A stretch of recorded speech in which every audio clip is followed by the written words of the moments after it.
Hello friends, welcome back to Nisha cooking channel. ಇವತ್ತಿನ ವಿಡಿಯೋದಲ್ಲಿ ಒಂದು ಸೂಪರಾಗಿ ಟೇಸ್ಟಿಯಾಗಿರುವಂತಹ ಚಿಕನ್ ಗ್ರೇವಿನ ಯಾವ ರೀತಿಯಾಗಿ ಮಾಡ್ಕೊಳ್ಳೋದು ಅಂತ ಹೇಳ್ಕೊಡ್ತಿದ್ದೀನಿ. ಅದರಲ್ಲೂ ಗ್ರೀನ್ ಕಲರ್ ಚಿಕನ್ ಗ್ರೇವಿ ಅಂದರೆ ಯಾರಿಗೆ ತಾನೇ ಇಷ್ಟ ಆಗಲ್ಲ, ಎಲ್ಲರೂ ಇಷ್ಟಪಡ್ತಾರೆ. ಇದನ್ನು ಮಾಡೋದು ಹೇಗೆ ಮತ್ತು ಇದಕ್ಕೆ ಬೇಕಾಗಿರೋವಂಥ ಇಂಗ್ರೀಡಿಯೆಂಟ್ಸ್ ತೊಗೊಳೋಣ ಬನ್ನಿ. ಒಂದು 2 ಹಿಡಿಯಷ್ಟು ಕೊತ್ತಂಬರಿ ಸೊಪ್ಪು, ಅರ್ಧ ಹಿಡಿಯಷ್ಟು ಪುದೀನ, ಒಂದು 7ರಿಂದ 8 ಹಸಿಮೆಣಸಿನ್ಕಾಯಿ, 2 ಗಡ್ಡೆ ಬೆಳ್ಳುಳ್ಳಿ, 2 ಇಂಚು ಶುಂಠಿ ತೊಗೊಂಡಿದ್ದೀನಿ.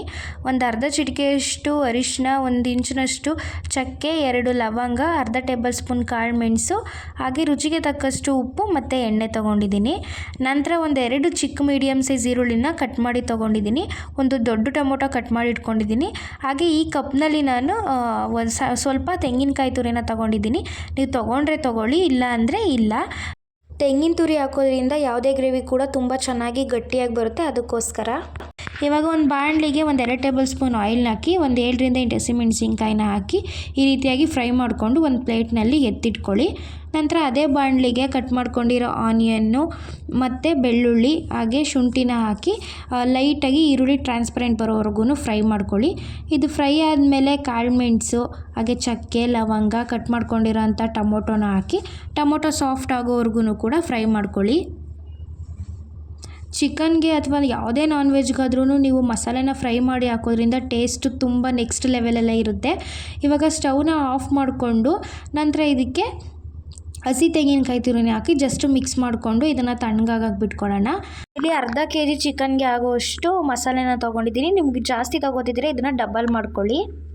ನಂತರ ಒಂದು ಮಿಕ್ಸಿ ಜಾರ್ನ ತೊಗೊಳ್ಳಿ. ಒಂದು ಮಿಕ್ಸರ್ ಜಾರ್ಗೆ ಇವಾಗ ಕೊತ್ತಂಬರಿ ಸೊಪ್ಪು, ಪುದೀನ ಮತ್ತು ಫ್ರೈ ಮಾಡ್ಕೊಂಡಿರೋ ಅಂಥ ಹಸಿಮೆಣಸಿನ್ಕಾಯಿ, ಮಸಾಲೆ ಫ್ರೈ ಮಾಡ್ಕೊಂಡಿದ್ವಲ್ಲ ಅದು ಕೂಡ ತಣ್ಣಗಾಗಿದೆ, ಅದನ್ನು ಸೇರಿಸ್ಬಿಟ್ಟು ಎಷ್ಟು ರುಬ್ಬೋದಕ್ಕೆ ಎಷ್ಟು ಬೇಕು ಅಷ್ಟು ನೀರನ್ನು ಸೇರಿಸಿ ಚೆನ್ನಾಗಿ ಇದನ್ನು ಗ್ರೈಂಡ್ ಮಾಡಿಕೊಂಡು ತೊಗೊಳ್ಳೋಣ. ಇವಾಗ ನೋಡಿ, ನಾನು ಸಣ್ಣದಾಗಿ ಗ್ರೈಂಡ್ ಮಾಡಿ ಇಟ್ಕೊಂಡಿದ್ದೀನಿ. ನಂತರ ಒಂದು ಪಾತ್ರೆಗೆ ಒಂದು 2 ಟೇಬಲ್ ಸ್ಪೂನ್ ಆಯಿಲ್ ಹಾಕ್ಬಿಟ್ಟು ಒಂದು ಸಣ್ಣ ಈರುಳ್ಳಿನ ಕಟ್ ಮಾಡಿ ಹಾಕ್ಕೊಳ್ತಾ ಇದ್ದೀನಿ. ಇದನ್ನು ಲೈಟ್ ಟ್ರಾನ್ಸ್ಪರೆಂಟ್ ಬರೋವರೆಗೂ ಫ್ರೈ ಮಾಡ್ಕೊಳ್ಬೇಕಾಗತ್ತೆ. ಇದು ಫ್ರೈ ಆದಮೇಲೆ ಇವಾಗ ನಾನು ಚಿಕನ್ನ ಹಾಕ್ತಾಯಿದ್ದೀನಿ. ಚಿಕನ್ ಹಾಕ್ಬಿಟ್ಟು ಒಂದು ಅರ್ಧ ಟೀ ಸ್ಪೂನು ಅರಿಶಿನ, ರುಚಿಗೆ ತಕ್ಕಷ್ಟು ಉಪ್ಪನ್ನು ಸೇರಿಸಿ ಚೆನ್ನಾಗಿ ಮಿಕ್ಸ್ ಮಾಡ್ಕೊಳ್ಬೇಕು. ಇದನ್ನು ನೋಡಿ, ಈ ರೀತಿಯಾಗಿ ಚೆನ್ನಾಗಿ ಮಿಕ್ಸ್ ಮಾಡಿಬಿಟ್ಟು ಪ್ಲೇಟ್ನ ಮುಚ್ಚಿ ಒಂದು 2ರಿಂದ 3 ನಿಮಿಷ ಇದನ್ನು ಫ್ರೈ ಮಾಡ್ಕೊಳ್ಳೋಣ. ಜಾಸ್ತಿ ಇದನ್ನು ಕುಕ್ ಮಾಡ್ಕೊಳ್ಬಾರ್ದು, ಬಾಯ್ಲರ್ ಆಗಿರೋದ್ರಿಂದ ತುಂಬ ಬೇಗನೆ ಬೆಂದೋಗುತ್ತೆ. ಇವಾಗ ಒಂದು 2ರಿಂದ 3 ನಿಮಿಷ ಕುಕ್ ಮಾಡ್ಕೊಂಡಾದ್ಮೇಲೆ ರುಬ್ಕೊಂಡಿರೋ ಅಂಥ ಮಸಾಲೆನ ಸೇರಿಸ್ತಾ ಇದ್ದೀನಿ. ಅದಕ್ಕೆ ಮಿಕ್ಸರ್ ಜಾರ್ನಲ್ಲಿ ಸ್ವಲ್ಪ ಮಸಾಲೆ ಉಳ್ಕೊಂಡಿತ್ತಲ್ಲ, ಅದಕ್ಕೆ ಸ್ವಲ್ಪ ನೀರನ್ನ ಹಾಕ್ಬಿಟ್ಟು ಅದನ್ನು ಕೂಡ ಹಾಕಿ ಇದನ್ನು ಚೆನ್ನಾಗಿ ಒಂದು ಸರ್ತಿ ಮಿಕ್ಸ್ ಮಾಡ್ಕೊಳ್ಳಿ. ನೋಡಿ, ಈ ರೀತಿಯಾಗಿ ಚೆನ್ನಾಗಿ ಮಿಕ್ಸ್ ಮಾಡ್ಕೊಳ್ತಾ ಇದ್ದೀನಿ. ಇವಾಗ ನಿಮಗೆ ಎಷ್ಟು ಬೇಕು ನೀರು ಅಷ್ಟನ್ನು ನೋಡಿಬಿಟ್ಟು ಹಾಕ್ಕೊಳ್ಳಿ. ನಾನು ಇವಾಗ ಮತ್ತೆ ಸ್ವಲ್ಪ ನೀರನ್ನ ಸೇರಿಸಿದ್ದೀನಿ, ಒಂದು ಅರ್ಧ ಕಪ್ನಷ್ಟು.